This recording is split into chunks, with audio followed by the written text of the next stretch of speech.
어느 목사님이 죄에 대해 아주 강하게 설교했습니다. 이튿날 어떤 교인이 목사님을 찾아와 말했습니다. 목사님, 어제 설교에서는 죄에 대해 너무 솔직하게 말씀하셨어요. 안 그래도 교회에 잘 나오지 않으려 하는 우리 애들이 그 말씀을 듣고는 아예 교회에 발걸음도 하기 싫다고 합니다. 제발 앞으로는 그렇게 말씀하지 마세요. 이 말을 듣고 목사님은 아무 말도 하지 않은 채 가만히 일어서서 약장으로 가 극약이라고 쓰인 약병을 가지고 나왔습니다. 그리고 그 교인에게 약병을 보이며 말했습니다. 성도님의 말씀은 이 약병에서 극약이라고 쓴 딱지를 바꾸라는 것입니다.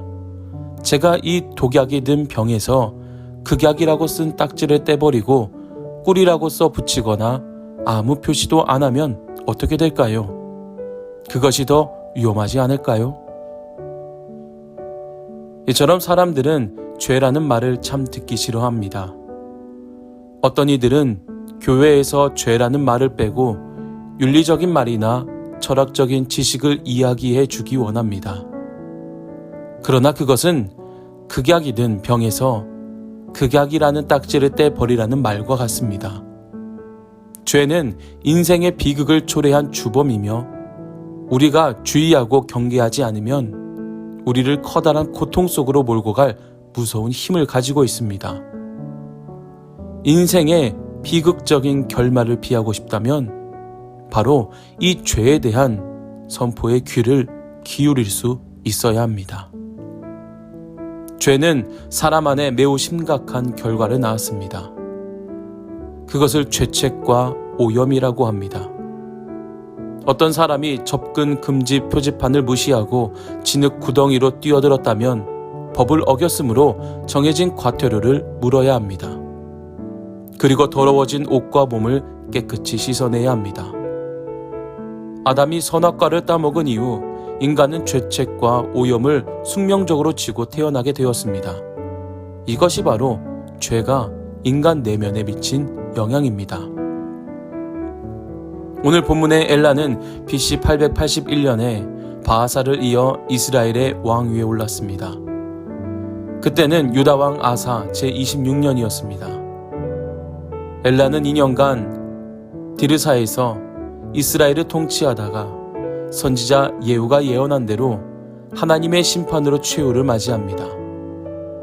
모반을 일으킨 군대 지휘관 시므리에게 살해당한 것입니다. 하나님이 선지자 예후를 통해 예언하신 대로 바하사의 온 집안이 멸망당한 것입니다.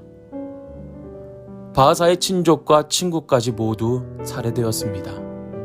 그 이유는 바하사와 엘라는 왕으로서 모든 백성을 범죄로 이끌었고 오늘 묵상한 본문 말씀에 기록된 그대로 헛된 것들, 즉 우상을 섬기게 만드는 큰 죄를 저질렀기에 멸망당한 것입니다. 이렇게 우상을 믿고 하나님을 두려워하지 않는 사람은 자신의 욕심을 이루기 위해 다른 사람을 희생시키고 그들의 소중한 것을 함부로 빼앗습니다. 혹시 지금 자신의 계획과 목표를 이루기 위해 수단과 방법을 가리지 않으며 무자비한 현대판 바하사와 엘라의 모습으로 살아가고 있지 않나 살펴볼 수 있기를 바랍니다. 죄라는 말을 듣기 싫어하지 말고 과연 나는 얼마나 많은 죄를 범하고 있는지, 죄를 얼마나 가깝게 하며 살고 있는지를 늘 점검할 수 있어야 합니다.